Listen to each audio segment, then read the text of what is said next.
네, 지난번 집회까지 계시록의 서원 집회를 마감을 하고 오늘부터는 마태복음을 이어나가는데, 지난번에 마태복음 18장을 마치고 특별집회 자료로 들어갔었죠. 이제 오늘은 19장으로 들어갑니다.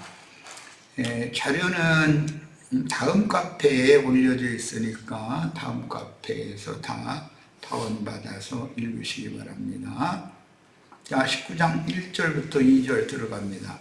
예수께서 이 말씀을 하시고 이 말씀을 마치시고 18장의 말씀 1만 달란트와 100디나리온 비유 말씀을 마치시고, 그 말이에요. 거기서 지금 이어지는 중이니까 갈릴리를 떠나 요단강 건너 유대지경에 이르시니, 요단강의 건너 유대지경, 이 말은 요단의 동편, 출애굽한 하나님의 백성들이 먼저 가나안 땅 동편에 진입을 했었고, 거기에서 해손왕 바산왕을 멸하고 두 지파 반에게 기업을 줬었죠.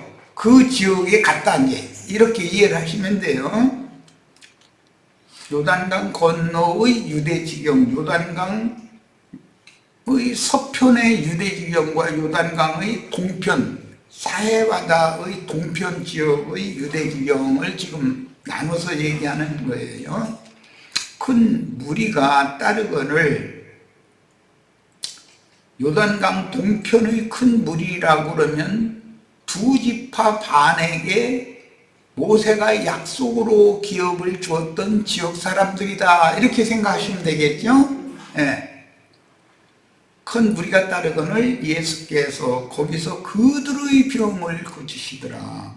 지금 그들의 병은 무슨 뜻인지를 이제 생각을 해보면 되겠어. 갈릴리 지역에서도 많은 병자들을 고쳤죠.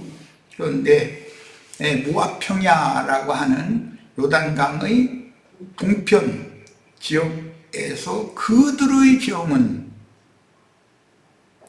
유대인의 관념과 율법이 더 깊은 사람들이겠죠. 요단 동편 사람들이니까.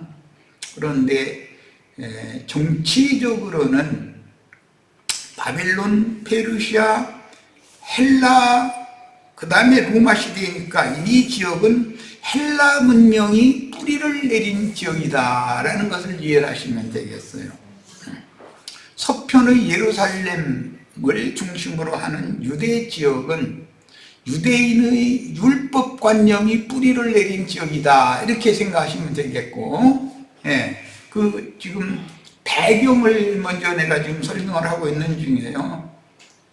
이 개념을 이해를 좀 먼저 하시고 자료로 갑니다.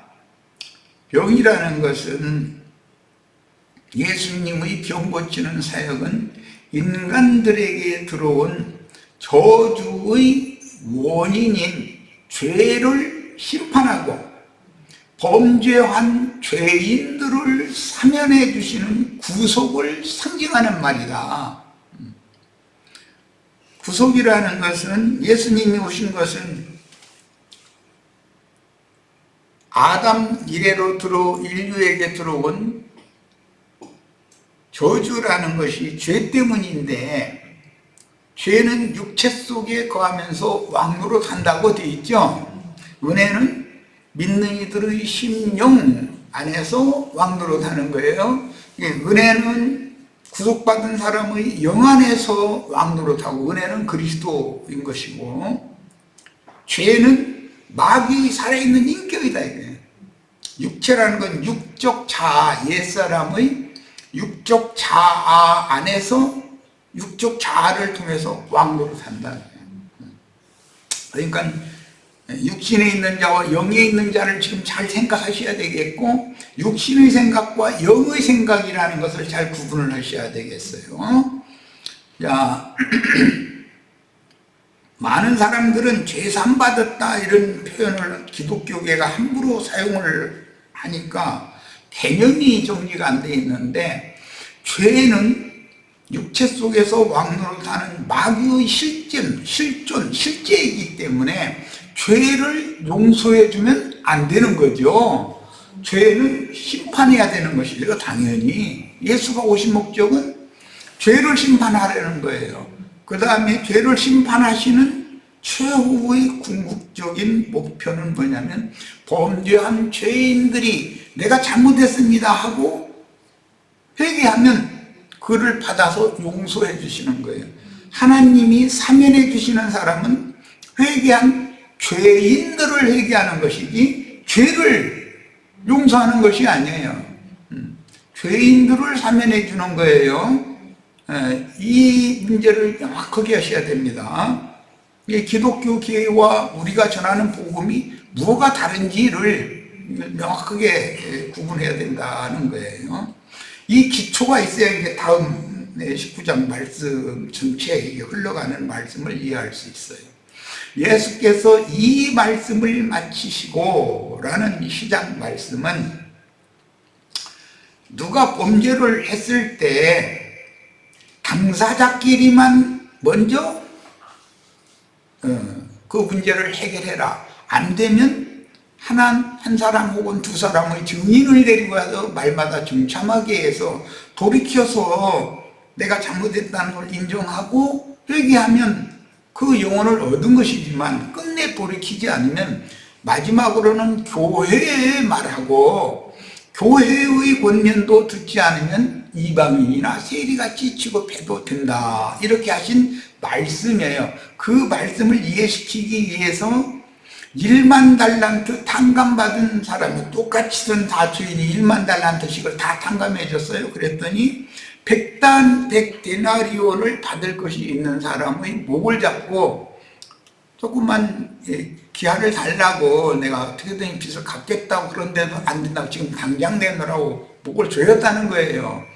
이제 그 말을 그 천국의 주인이 듣고 그 1만 달란트 탕감받은 그 은혜를 원수로 갚느냐, 네가 그렇게 큰 은혜를 입었으면 너도 너에게 빚진 자를 불쌍히 여겨야 되지 않겠느냐, 그 말씀을 하시고, 그 말이에요.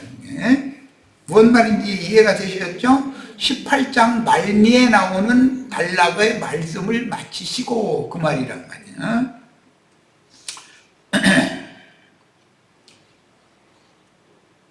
시작 말씀은 교회까지 공론화시켜서 유죄 판결을 해도 듣지 않는 형제의 경우는 하늘에서도, 땅에서 매는 것은 하늘에서도 매고 땅에서 푸는 것은 하늘에서도 푼다라는 말씀이 18장 말씀의 결론이었죠.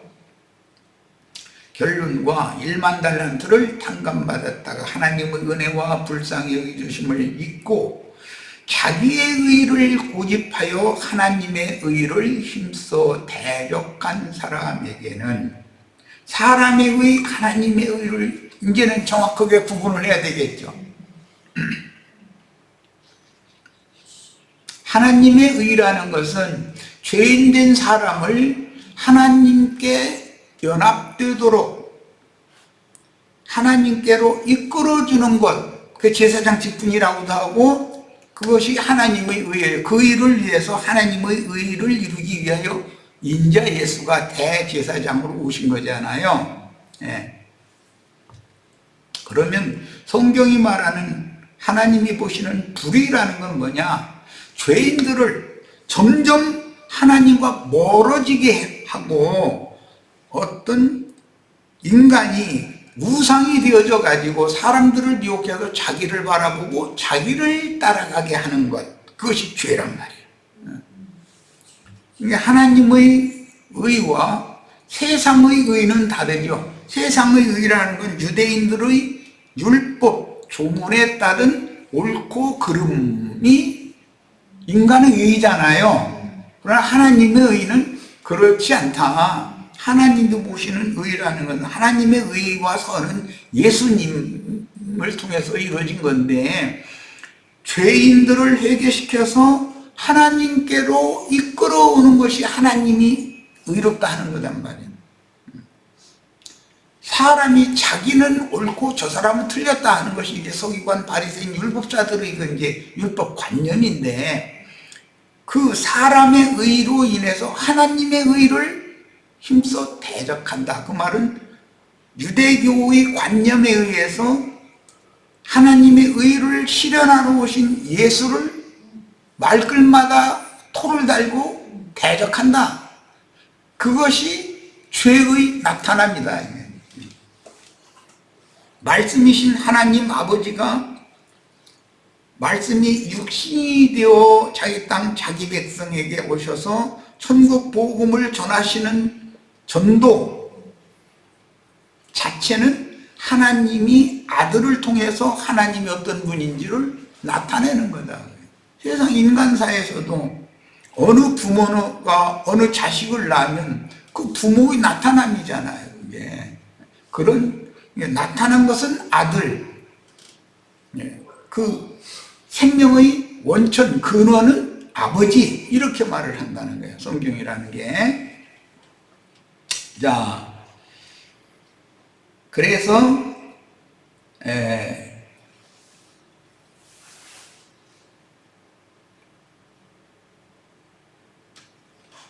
하나님께서 불쌍히 여겨주신 것이 예수 그리스도의 대속을 완성한 결과인 건데, 예수 그리스도의 대속을 통해서 우리 모든 흔히 말하는 원죄라고 하는 1만 달란트를 다 탕감받은 거 아니에요. 세상 죄를 예수가 대신 짊어져 줬으니까. 그런데 그 근원적인 죄에 대해서 내 육체 속에 거하는 죄를 심판해버렸다는 사실을 간과해버린다. 그리고 내가 어떠한 죄인지를 깊이 뉘우치고 깨달아서 그게 이제 거름기가 있는 좋은 밭이다. 자연선을 많이 생산할 수 있는 좋은 태인 것이죠. 그게 거름진 밭이죠. 그런데 그 말은 죄가 더한 곳에 은혜가 더한다 그랬는데, 흙이 깊고 거름기가 많은 밭이다 그런 말이에요. 그런 태는 생육 번성을 잘할 수가 있죠. 열매를 많이 맺을 수 있는 밭이니까. 이런 원리를, 생명의 세계에 대한 원리를 세속교계는 가르치지를 않는다. 성경은 생명의 책이라는 것에 대해서 이해를 못하고 무슨 인류사나 윤리도덕책이나 율법적인 의와 선과 이런 것을 막 나누고 옳고 그름을 가지고 다투게 만들고 이런 것을 자꾸 가르친다 이거예요. 그런데 그것이 마귀가 세상을 죄악으로 어둠으로 다 몰아가는 결과가 그런 거다 이거예요. 우리가 해야 되는 일은 빛이신 하나님을 반사해서 사람들을 참빛 하나님께로 중매를 하는 일을 해야 이것이 의로운 사람인 것이다. 성경이 말하는 이것이 의인이란 말이에요. 무슨 세상에서 뭐 옳은 일을 많이 했고 뭐 그런 것을 의인이라고 하지 않는다. 의인은 세상에는 하나님이 보실 때는 하나도 없는 거예요. 무조건 없고. 세상에는 의인이 없어요. 그럼 의인이 되려면 어떻게 되냐? 복음을 전파해야 되는 거예요. 그게 의인이 되는 거예요. 뭔 말인지 아시겠죠? 그런데 복음을 깨닫지도 못하면 어떻게 복음을 전하겠어요? 그러므로 마태복음 18장에서 이 19장으로 넘어왔는데 19장에서 말씀하시는 천국의 행정이라는 것은 교회에서 최종적으로는 교회가 최종 판단을 하는 걸로 되어 있으니까 어떻게 해결하고 판단한다는 말은 정죄한다는 말과도 같아요. 하느냐에 따라서 심판대라는 것은 교회인 것이죠. 결국 그리스도 심판대는 결정된다는 사실을 정확하게 깨닫지 못하고 일생을 마친다면 신앙생활을 결산할 때 큰 낭패를 당할 수도 있다. 신약 성경이 이미 믿은 신자들의 영적인 위험성에 대해서 수없이 많은 말씀들을 경고하여도 오늘날 세상 교계에서는 처음 믿을 때 얻은 구원이 완전한 구원이라는 잘못된 가르침으로 세뇌당하여 그리스도의 심판대에 서서 받을 각자의 신앙에 대한 결산을 준비하지 못하게 하는 여러 유형의 미혹에 지금 모든 신자들이 무방비 상태다. 왜? 목회자들이 이걸 가르쳐 주지를 않으니까 목회를 잘못하고 있는 거죠. 자, 첫 번째는 이제 예를 들은 거예요. 내가 몇 가지를. 더럽고 악한 귀신을 쫓아내 주심을 받았으나 나중에 7 귀신이 들어가서 소재되고 수리된 사람을 자기 집을 삼은 예. 귀신들이 7 귀신이 처음에는 귀신 들린 사람이었는데 주님이 오셔서 천국 복음을 전해서 그 사람 속에 귀신을 쫓아내줬다. 처음 믿었다 이거예요. 그런데 나중에 7 귀신이 들어와가지고 나중에 더 나빠질 수가 얼마든지 있다는 걸 예수님은 말씀하셨다 그래요. 그런데 그게 무슨 뜻인지에 대해서 가르쳐 주지를 않는 거예요. 세상 사람보다도 배나 더 지옥 자식이 된 게 기독교인들이다. 7 귀신이 들어와 그랬다 이거예요. 믿고 나서 잘못된 것이죠. 복음을 잘못 깨닫고 있으니까. 믿고 나서 잘못됐다는 뜻은 유대인의 율법에 의한 사람의 의를 가지고 하나님의 의를 힘써 대적하는 자들이 되게 만들어버렸다 그런 말이야. 사람의 의는 하나님의 의와는 다른 거죠. 사람의 의를 그렇다고 무시해도 된다는 말이냐. 우리가 인간은 세상에서 사는데 사람의 의도 지키지 못하면서 하나님의 의를 어떻게 지키겠어. 사람의 의는 육신대로의 옳음을 말하지만 하나님의 의는 영적인 옳음이란 말이에요. 영적인 옳음. 영적인 옳음이라면 뭐라고요? 죄인된 사람을 회개시켜서 하나님께로 가까이 가게 해서 중매를 하는 거. 하나님 것이 되게 만드는. 그래서 성령과 사람의 심령과 마음이 연합되게 만드는 것. 그것이 하나님 오시는 의다. 그럼 그 하나님과 점점 인간들을 멀어지게 하는 일은 그것이 죄악이다. 그런데 이런 개념을 기독교계의 목회자들이 가르치지를 않아. 목회하는 사람도 여기 구분을 못하기 때문에 인간이 자기의 의라는 것, 율법의 의를 말하는 건데 그걸 가지고 하나님의 의를 힘써 대적할 수도 있죠. 욥이 하나님이 보시기에 처음 1장에서부터 의인이었잖아요. 그런데 실제는 그게 의인이 아니잖아요. 그건 무슨 말이에요? 욥이 종교적인 의인이었지 하나님의 제사장이 되어서 사람들을 하나님께로 인도해주는 그런 의인이 아니었다라는 거예요. 욥기 1장과 42장이 아주 극과 극이죠. 네, 이런 것을 잘 이해를 하셔야 됩니다. 신약 성경이 이미 믿은 신자들의 영적 위험성에 대하여 수없이 말씀들을 경고하고 있는데 아까 1번을 읽었어요. 더럽고 악한 귀신을 쫓아내 주셨는데 나중에 7 귀신이 소재되고 수리된 집에 들어왔다는 거예요. 믿었으니까 병 고침을 받았다. 지금 병을 고친 이야기인데 복음을 깨닫고 믿었다 이거. 회개하고 복음 믿었다 이거. 그러면 소재되고 수리된 거죠. 더러운 태가 처녀의 태로 의롭다 하심을 받았다 그런 말이에요. 네. 그런데 거기에 하나님의 생명과 생명의 연합을 맺지를 못하면 7 귀신이 들어와서 청소된 집에 7 귀신이 들어와서 나중에 더 나빠진다라는 말씀이 예수님이 경고한 말씀이다. 베델이 벳아웬이 된다 그랬는데, 베델은 하나님의 집인데 벳아웬은 귀신의 집이 된다라는 말이잖아요. 그래서 계시록 18장 2절 성경의 맨 나중 끝에 가보면 힘찬 음성으로 외쳐 이르되 무너졌도다 무너졌도다 큰 성 바벨론이여 귀신의 처소와 각종 더러운 영이 모이는 곳이라고 그랬는데 감옥이다.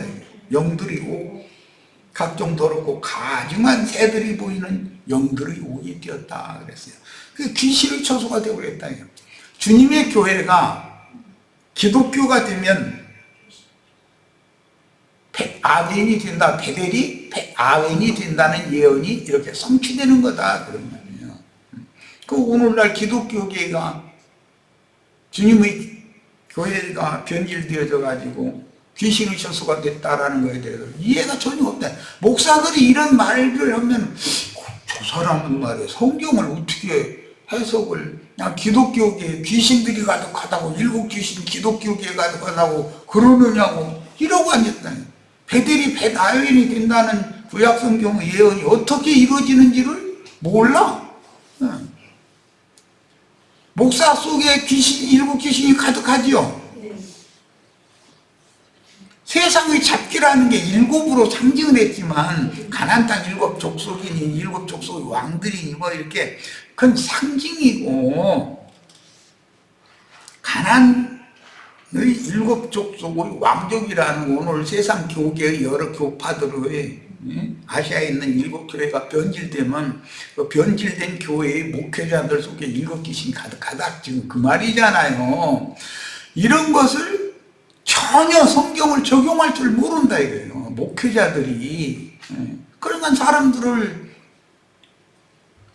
건전하고 깨끗한 처녀의 태에 하나님의 생명의 씨가 심어져서 하나님의 아들로 거듭나서 하나님의 아들이 되어야만 하나님 나라를 유업으로 받는 후사가 되는 거 아니에요. 이런 이치를 가르쳐 줄 수가 없다 이거예요. 기본적으로 목사들 자신이 그걸 모르는데 어떻게 할 거예요.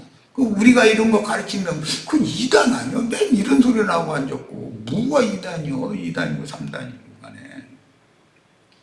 두 번째는 일단 주님께 오늘 이제 병들을 고쳤다. 많은 무리가 따르니까 예수께서 그들의 병을 다 고쳤다 그랬는데, 주님께 고침받았다. 지난 죄들의 사면을 받았으나 더 심한 것이 생기지 않게 다시는 죄를 범하지 말라라고 경고를 하셨어요. 요한복음에 보면 현장에서 간음하다 잡힌 여자 이야기가 있죠. 이 말씀이 오늘 이제 마태복음 19장과 이제 맥을 같이 하는 말씀인데, 여자가 이제 율법에는 실행을 한 경우에는 만약에 음행을 했다라고 되어 있는 구절에는 불로 살라야 된다. 사형이란 말이에요. 실행을 했다. 그런 경우에는 이혼 증서를 써주고 쫓아낸다도 된다. 이렇게 되어 있어요. 그러면 여자와 남자와의 결혼에 관한 문제를 율법이 정할 때 불사르는 음행을 한 경우는 불사르는 것은 야곱이 며느리 다말에게 주면 말이죠. 유다가 며느리 다말에게 그 행음해가지고 애기했다고 배가 불러온다고 이제 친정에서 끌어내가지고 불살러 버리라고 이제 그랬어요. 그런데 유대인의 형벌에는 불사르는 형벌도 있지만 돌로 치는 형벌도 있고 나무에 매달아 죽이는 형벌도 있고 형벌이 여러 가지 있는데, 불사르는 것은 불못 형벌을 최후종 심판을 하는 것에 대한 상징이에요. 그러니까 불사름 당하는 형벌이라는 것은 최종 형벌을 상징하는 거예요. 돌로 치는 것은 강한 영으로 인간의 영을 이렇게 영과 영이 부딪히는 것을 이제 상징하는 것이고, 나무에 매달았다는 건 육신의 죄를 심판하기 위하여 나무에 매달아 죽는 게 사형법이 있어요. 자, 일단 주님께 고침을 받아서 지난 죄들의 사면을 받았으나 더 심한 것이 생기지 않게라는 것은 현장에서 가늠하다 잡힌 여자를 용서해 주시고 나서 용서를 받은 그 여자가 더 심한 것이 생길 수도 있다는 거잖아요. 용서받은 사람이 더 심한 것이 생길 수도 있다. 이것은 경고가 당연히 있다 이거예요. 좀 죄들의 사면을 받은 것은 하나님 앞에 은혜를 입은 결과인 건데 죄들의 사면을 받은 것을 가볍게 심상히 여긴다 이제 이렇게 성경에 표현이 됐는데 그 사람은 난 죄상 받았으니까 뭐 육체로나 아무 짓을 해도 무슨 상관이 없다. 이게 형제회 중에 구원파 또는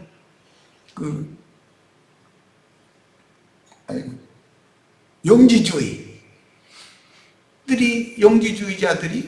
영적 해가면서 영은 돈 받았으니까 뭐 아무 상관없다 이렇게 가르쳐 버린다. 더 심한 것이 생길 수가 있죠. 당연히 그렇게 가르침 받으면. 자, 세 번째는 이제 결국은 옛죄로 다시 돌아가지 말라는 것이 주님이 지난 죄들을 간과해 주신 이후에 반드시 더 심한 것이 생기지 않게 하라. 일곱 귀신이 들어서 나중 형편이 더 나빠지게 하지 말아라 라는 것은 일단 죄들의 사면을 받은 사람은 옛 죄악으로 다시 돌아가지는 말아야 된다라는 것을 강조하는 거거든요. 자, 이것은 내가 계속 강조한 것처럼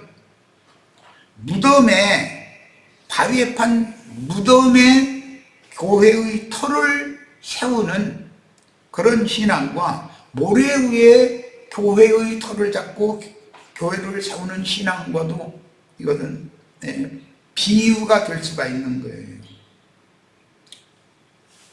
주의 하나님의 영이 나의 심령이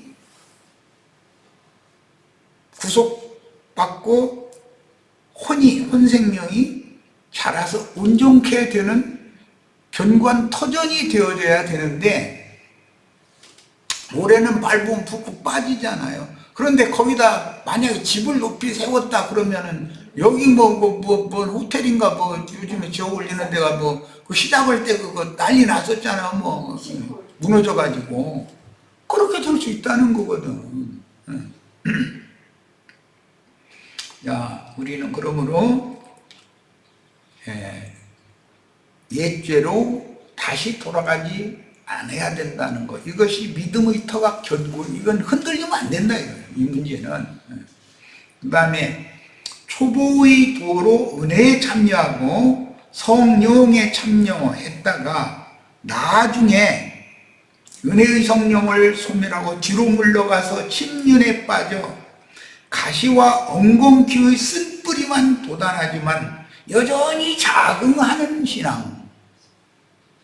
이것도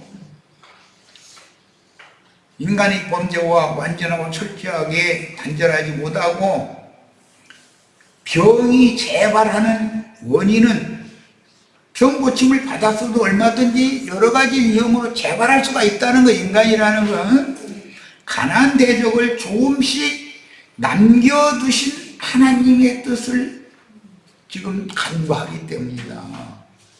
하나님이 가나안 7족속을 12지파에게 다 진멸하게 할 수 없어서 남겨둔 게 아니죠. 각 지파마다 조금씩 남겨두게 하셨어요. 자, 그 말씀이 사사기 1장, 2장, 3장 연거푸 계속해서 나오는데 하나님이 왜 가나안 7족속을 완전히 다 멸해버리지 않고 조금씩 다 놔뒀다고 했죠? 너희가 나 여호와를 정말로 진실로 사랑하는 여부를 내가 시험해 보려고 남겨놔뒀다 그랬죠. 자, 그러니까 지난 죄들을 용서를 했지만 죄를 향하는 성향은 조금씩 놔뒀다 이거예요. 혈과 육의 성향을 모든 믿는 사람들에게 놔뒀다 이거예요. 왜?